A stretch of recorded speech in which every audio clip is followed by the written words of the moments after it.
Picture this. It's 873 AD, and your brother Aldrich, a respected monastery scribe in northeastern England. The morning bells have just finished calling your brothers to prayer when different bells start ringing. The warning bells that make your blood freeze. You set down your quill, still wet with ink from copying scripture, and peer through the narrow window of your scriptorium. Through the coastal mist, you see them, long ships cutting through the gray waters like death itself approaching shore. Their dragon heads rise and fall with each wave, and you can make out the glint of weapons and shields along their sides. Your first thought is, relief. These are just raiders coming for the monastery's gold and silver. You've heard the stories. They'll take what they can carry and leave. You clutch your crucifix and whisper a prayer, thinking they'll demand treasure and be gone by sunset. But what you don't realize, what no Christian chronicler wants to write down in full, is that what they really want isn't in your treasury. What they want is you, your novices, the village girls who come to morning prayers, the children playing in the courtyard. They're not here just to steal. They're here to harvest human beings like crops, to drag them back to a society where people are bred like livestock, where children grow up knowing they exist only to satisfy their owner's every desire, where death itself becomes performance art, designed to honor pagan gods through the systematic torture of the innocent. You think you know about Vikings? The History Channel has sold you sanitized heroes, noble warriors fighting for honor and glory, bearded explorers discovering new lands, complex characters struggling with fate and family. Hollywood Vikings brood handsomely about destiny, while rowing majestically through fjords bathed in golden light. But the real Vikings practiced traditions so dark that medieval Christian chroniclers, men who regularly witnessed public executions, torture, and warfare, refused to describe them fully. They called these practices unspeakable even by the brutal standards of their time, using phrases like abominations that offend God and nature, and deeds too wicked for Christian ears. For 3 centuries, Viking society operated systems of human exploitation that make modern trafficking look primitive by comparison. They didn't just raid for treasure and glory. They built an entire civilization on practices that turned human suffering into religious observance, slavery into sacred duty, and murder into divine communion. Before diving into these historical accounts that historians have deliberately obscured from popular understanding, hit that like button if you're ready to learn what really happened in medieval Scandinavia. And comment below where you're watching from. It's incredible how we can explore these forgotten truths together across time and space, connected by our shared curiosity about the darkest chapters of human history. Today we're uncovering 6 Viking traditions that have been carefully hidden from popular understanding because they reveal systematic cruelty that defined Norse society for generations. These aren't Hollywood inventions or Christian propaganda. These accounts come from primary sources including Arabic diplomats who witnessed these practices firsthand, Irish chroniclers who recorded what they saw, and, most damning of all, the Vikings' own sagas, where they proudly described what they considered normal parts of their culture. The foundation of Viking prosperity wasn't just raiding and trading. It was a slave system called thraldom that reduced captured people to property with no rights whatsoever, including control over their own bodies. This wasn't temporary captivity or indentured servitude. This was generational human ownership that created a permanent underclass bred for exploitation. According to the Gragas law codes from medieval Iceland, legal documents written by the Vikings themselves, thralls couldn't own property, couldn't marry without permission, and had no legal protection from whatever their masters demanded. But what made Viking slavery particularly systematic was how it specifically targeted women and children for purposes that went far beyond labor. Imagine being that monastery scribe we met earlier, now in chains, watching your world disappear behind you as the longship cuts through dark waters.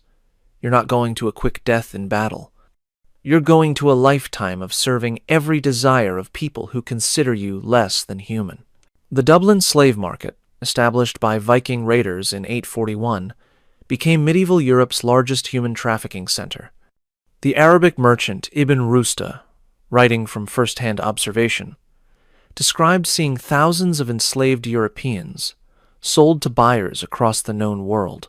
Prices were based on age, health, and what he delicately called physical attributes suitable for various services. But here's what reveals the true scope of this system. Archaeological evidence shows thralls comprised up to 40% of the population in major Viking settlements. These weren't temporary captives working off debt. These were permanent property passed down through generations like livestock, with children inheriting their parents' slave status automatically. The saga of the people of Laxardal casually mentions how the wealthy farmer Hoskuld bought a beautiful slave woman in Norway, brought her home to Iceland, and used her as a concubine while his wife managed the household.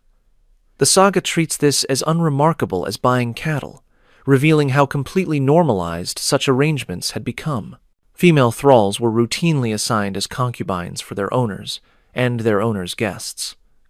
The sagas describe this as normal household management and hospitality. A wealthy Viking host would offer his guests food, drink, and access to his female slaves as standard entertainment. The women had no choice in the matter and received no consideration for their feelings or preferences.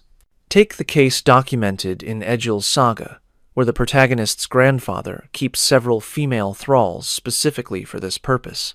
When guests arrive, these women are presented alongside the evening meal. The saga notes which ones are skilled in pleasing and which are fresh from recent capture, as if describing different types of wine. Children born to thrall mothers automatically became property, ensuring constant supply without requiring external raids. These children grew up in a world where they knew from birth that their bodies belonged to others. Archaeological evidence from thrall quarters shows overcrowded, deliberately uncomfortable living conditions designed to reinforce their inferior status while keeping them healthy enough to work and reproduce. Contemporary Irish chronicles describe Viking raiders systematically targeting monasteries and towns not primarily for wealth, but for inhabitants.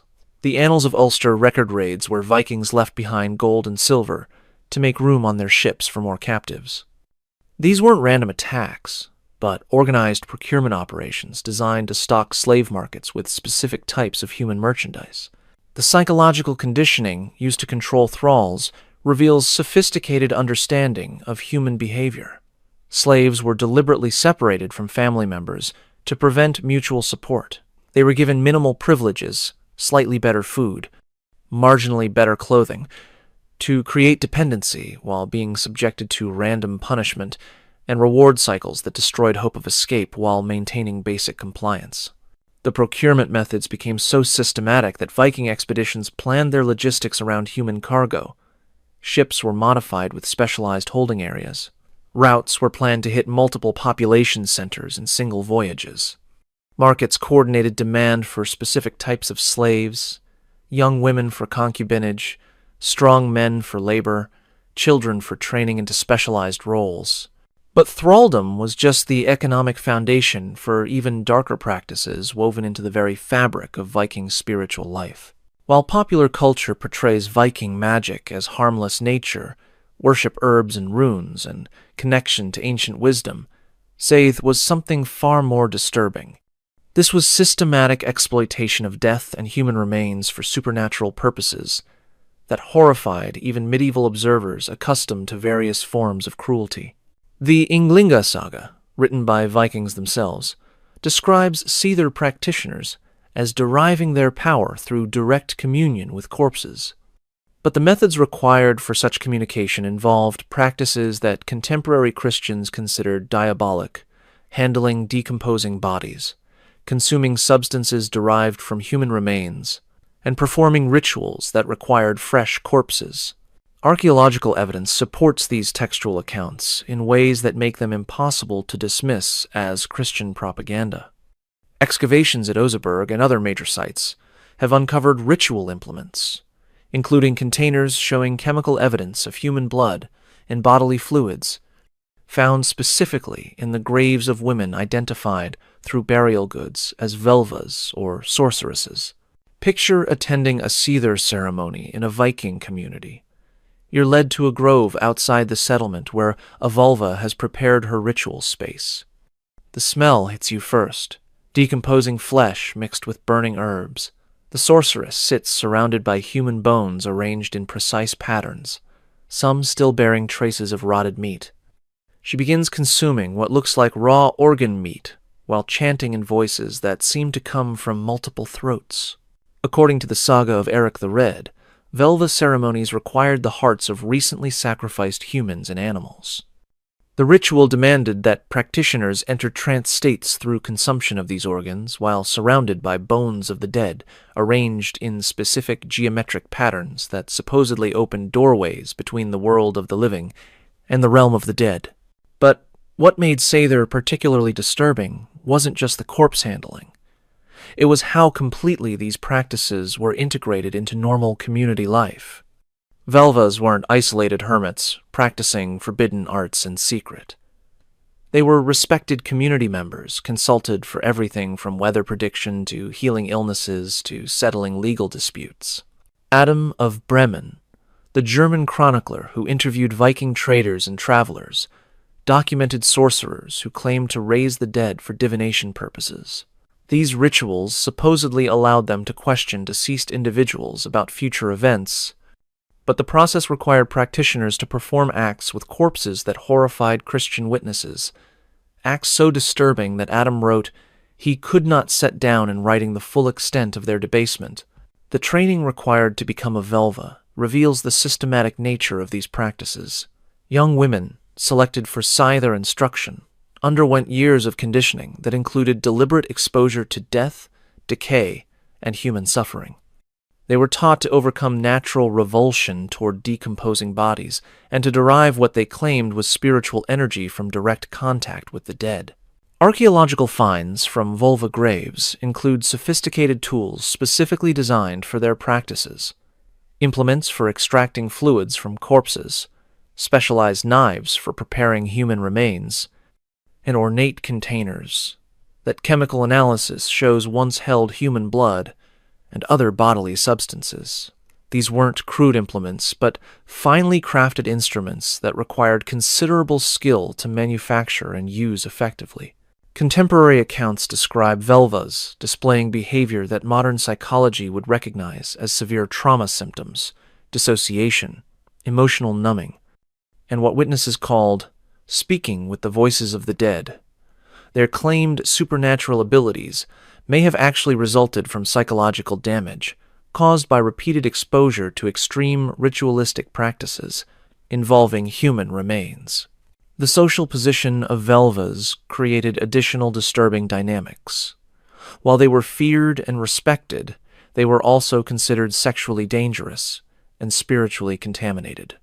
Norse society viewed Seithr as fundamentally unmanly, which paradoxically made it more threatening when practiced by women who could access powers that even male warriors feared.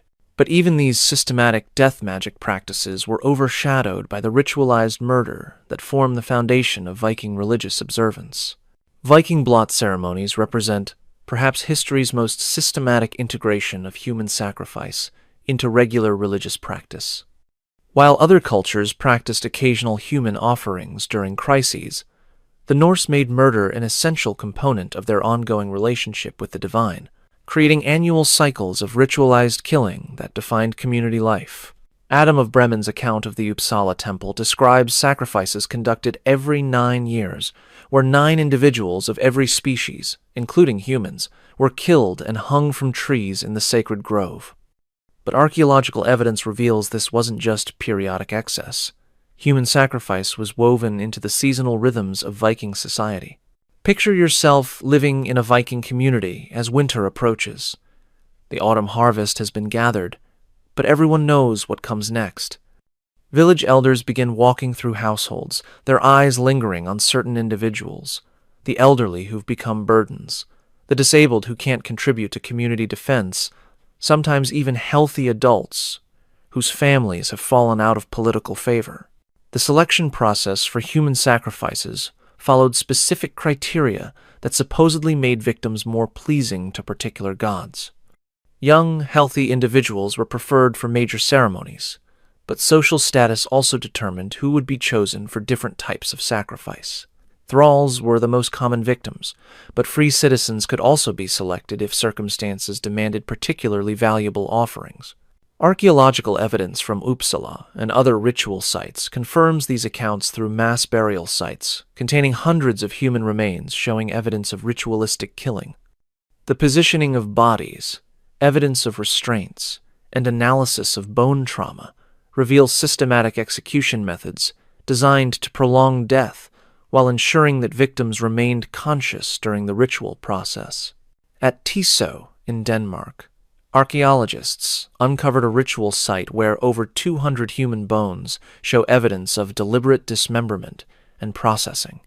Cut marks on the bones indicate that bodies were systematically taken apart according to specific patterns, with certain organs and body parts reserved for different aspects of the ceremony. The methods used for conducting human sacrifices were specifically designed to honor different gods through different types of death. Odin, the god of war and death, received victims who were hanged from trees and left to die slowly while ravens gathered to feast on their eyes. Thor, the thunder god, received those killed by blunt force trauma that shattered skulls like his hammer crushing enemies. Freyr, the fertility god, received victims who were drowned in bogs or burned alive in massive pyres. Each method required specific preparations and procedures that maximize the victim's suffering while ensuring proper ritual observance. The hanging sacrifices to Odin involved positioning victims so they could watch each other die over the course of hours or days. The burning sacrifices to Frey required building elaborate wooden structures that would burn slowly enough to prolong the agony while creating impressive visual spectacles. The seasonal timing of these sacrifices created annual cycles of terror for Viking communities. Major sacrifices were conducted during winter solstice to ensure the sun's return, during spring planting to guarantee good harvests, and during autumn celebrations to thank the gods for their bounty. Smaller offerings occurred monthly or even weekly, maintaining constant demand for sacrificial victims. Contemporary accounts describe elaborate preparation processes for sacrificial victims that could last for days or weeks. Intended sacrifices were kept in special quarters within the temple complex, fed particular diets that supposedly made them more acceptable to the gods, and subjected to purification rituals that were actually systematic psychological torture designed to break their resistance before the actual killing occurred. Community participation in these ceremonies meant that entire populations were complicit in systematic murder. Archaeological evidence suggests that blot events drew hundreds of participants who played specific roles in the sacrificial process. From capturing and restraining victims to disposing of remains, according to ritual requirements that involved scattering body parts across sacred landscapes. Children were required to attend these ceremonies from an early age, conditioning them to view human sacrifice as normal religious practice. This generational indoctrination ensured that opposition to such practices was virtually unthinkable within Norse society. Young Vikings grew up understanding that taking human life for religious purposes was not just acceptable but necessary for maintaining proper relationships with the gods. The economic implications of these practices created additional incentives for their continuation. Sacrificial ceremonies generated revenue through offerings from participants, tribute from subject communities who wanted to avoid being raided for victims, and the confiscation of sacrificial victims' property. The religious establishment that conducted these rituals became wealthy through systematic murder disguised as divine service. But even systematic human sacrifice was considered less disturbing than the elaborate abuse that accompanied Viking funeral practices. The most detailed and disturbing account of Viking funeral practices comes from Ahmad ibn Fadlan, an Arabic diplomat who witnessed ceremonies among the Rus Vikings that revealed the complete intersection of death, social hierarchy, and systematic abuse that characterized Norse society at its darkest. According to Ibn Fadlan's eyewitness testimony, recorded in his travel account that survives in multiple manuscript traditions. The funeral of a Viking chieftain required the death of a female slave who would accompany her master to the afterlife. But this wasn't simple execution. It was elaborate, ritualistic abuse lasting several days and designed to demonstrate the absolute power that masters held over their human property, even in death. Imagine being that slave girl chosen for this honor. You're perhaps 16 years old, taken in a raid from some Irish monastery years ago, and you've served in this household long enough to understand exactly what's expected of you. When your master dies, his family gathers all the female slaves and asks who wants to accompany him to Valhalla. You know, this isn't really a choice. Those who volunteer receive better treatment in their final days. Those who refuse face immediate punishment and eventual selection anyway. So, you raise your hand, because the illusion of choosing your fate seems preferable to having it forced upon you. The preparation process lasted for days, during which Ibn Fadlan observed the chosen slave being repeatedly intoxicated with alcohol and various drugs, while being subjected to what he delicately described as ritualistic attention from the deceased chieftain's male followers. His account makes clear that this supposed honoring of the slave involved systematic assault disguised as religious ceremony. Ibn Fadlan describes watching the psychological conditioning designed to break the victim's resistance while maintaining the fiction of willing participation. The slave was told repeatedly that she was honored to serve her master in death, that she would be welcomed as a queen in the afterlife, while being subjected to treatment that demonstrated her complete powerlessness and objectification. The ritual progressed through specific stages over the course of a week. First, the slave was removed from normal duties and given fine clothing and jewelry that marked her as the chosen companion. Then began the daily ceremonies where she was required to drink special potions that kept her in a semi-conscious state, while community members took turns performing what Ibn Fadlan called preparations for her journey. Each day, the slave was brought to the dead chieftain's ship, where she was forced to participate in rituals that supposedly prepared her spirit for the afterlife. These involved reciting phrases in a language she didn't understand while being handled by men who claimed to be readying her soul for its divine transformation. The final ceremony, witnessed by Ibn Fadlan and described in clinical detail that reveals his horror despite his attempts at diplomatic objectivity, involved the systematic abuse of the heavily drugged slave by multiple participants, before her eventual death by strangulation combined with multiple stab wounds. The entire community was required to witness this process, which could last for hours as the victim was repeatedly revived and abused before finally being killed. What made this particularly disturbing was the religious justification that framed every aspect of the abuse.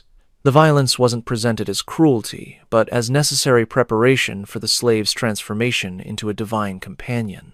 Every assault was described as sacred obligation, every moment of suffering as evidence of the god's acceptance of the offering.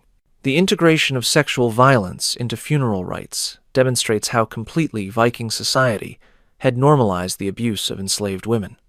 What Ibn Fadlan witnessed wasn't considered unusual or particularly cruel by Viking standards, but was simply standard procedure for honoring deceased leaders through the systematic degradation of their human property.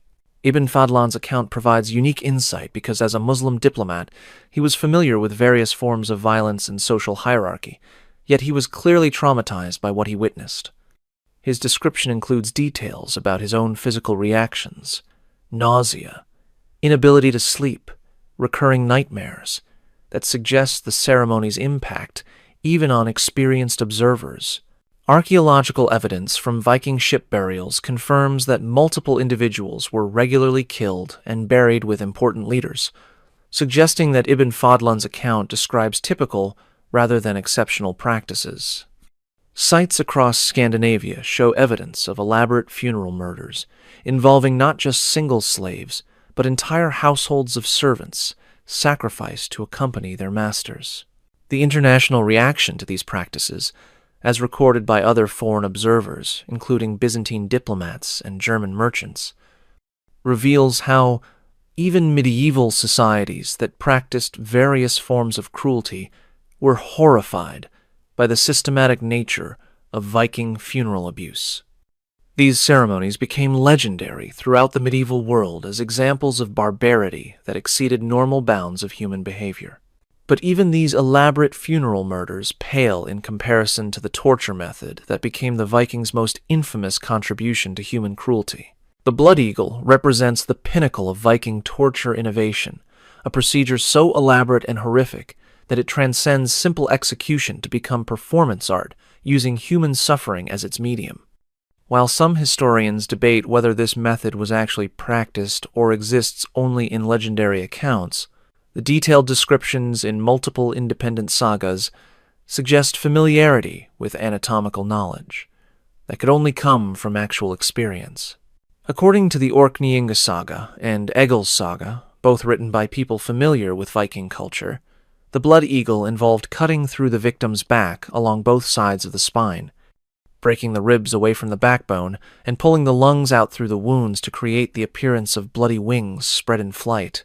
But what made this procedure particularly horrific was its duration and the deliberate techniques used to keep victims conscious throughout the entire process. Picture the most hated enemy of a Viking chieftain, perhaps a rival who killed his father, or a king who destroyed his homeland. Simple execution isn't enough. The offense demands something that will be remembered for generations, something that will make other enemies reconsider their opposition when they hear what happened to this particular foe. The technical knowledge required for performing the blood eagle demonstrates sophisticated understanding of human anatomy that could only have been acquired through extensive practice.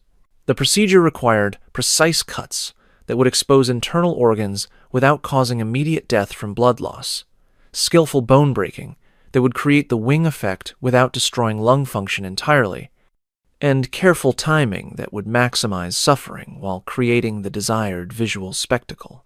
Saga accounts describe the process beginning with the victim being secured face down on a wooden platform, with arms and legs bound to prevent movement that might interfere with the executioner's work.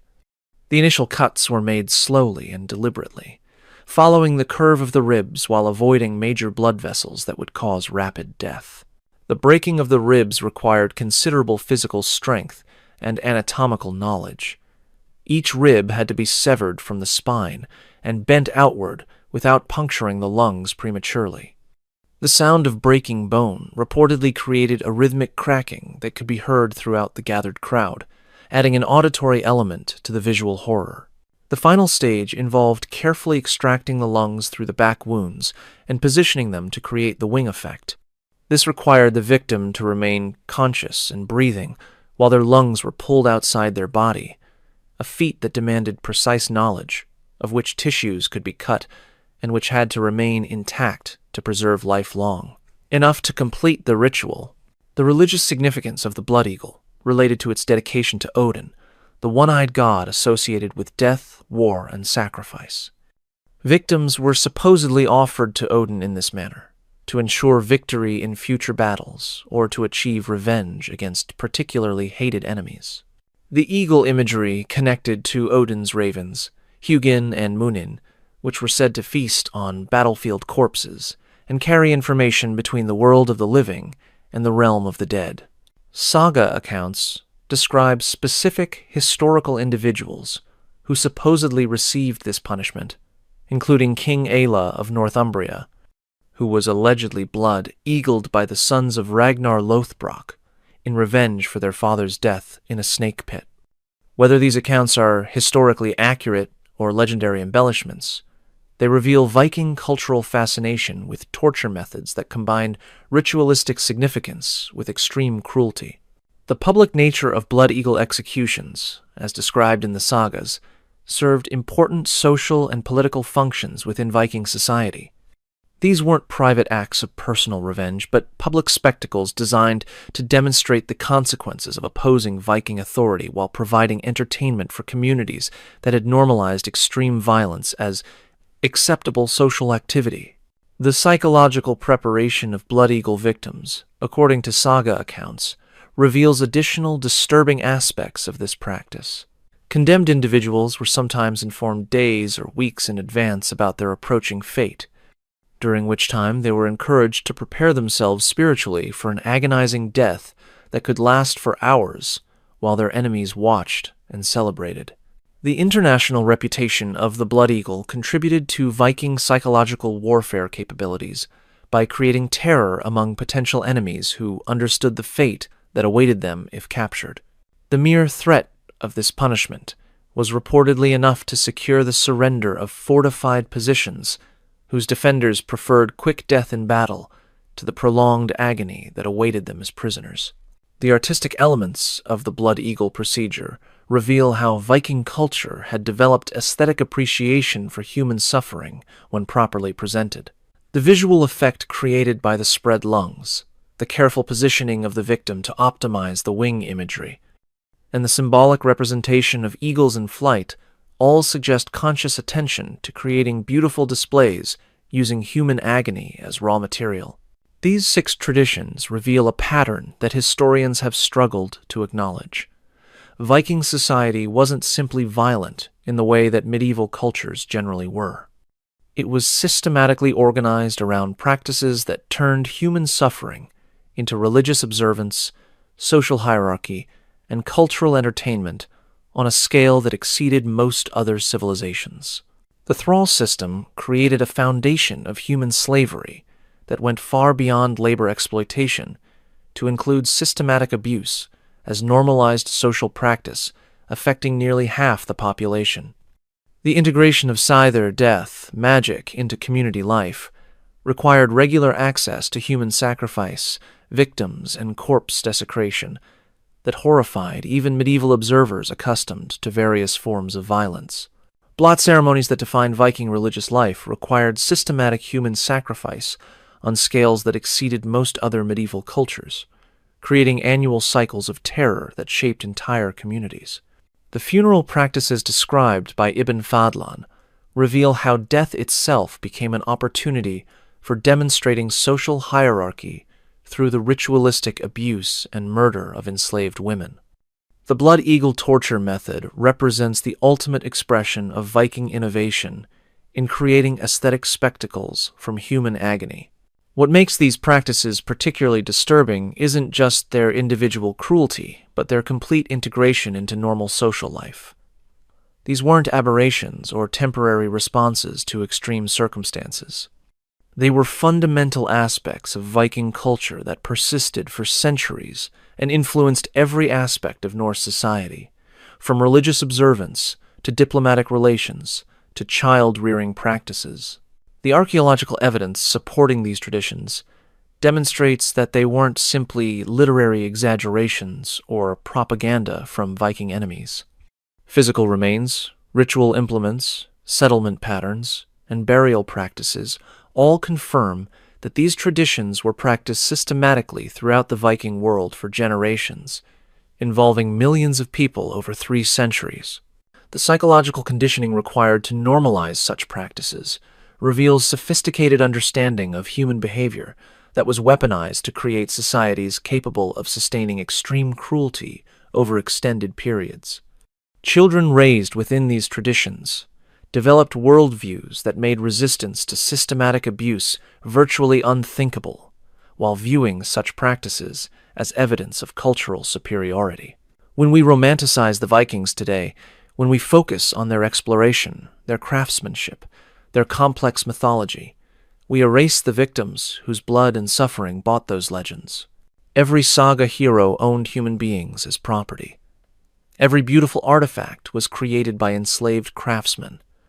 Every temple was built on foundations of systematic murder. The international reaction to Viking practices, as recorded by contemporary observers from Arabic, Byzantine, Irish, and German sources, demonstrates that even medieval societies, accustomed to various forms of violence, were horrified by the systematic nature of Norse cruelty. These traditions became legendary throughout the medieval world as examples of barbarity that exceeded normal human bounds. Understanding this history provides crucial insights into how systematic cruelty becomes normalized when societies fail to maintain appropriate moral boundaries. The Viking example demonstrates how religious justification, social hierarchy, and cultural tradition can combine to create environments where extreme abuse becomes not just acceptable, but celebrated as evidence of divine favor and cultural strength. If you found this exploration of hidden Viking history as compelling as I did, make sure to subscribe for more content that uncovers the disturbing truths behind historical civilizations that popular culture has sanitized. Comment below to let me know which of these traditions you found most shocking, and what other dark chapters of history you'd like to see explored. Ring that notification bell so you don't miss future videos diving into the shadows of the past where truth is always stranger and more disturbing than fiction.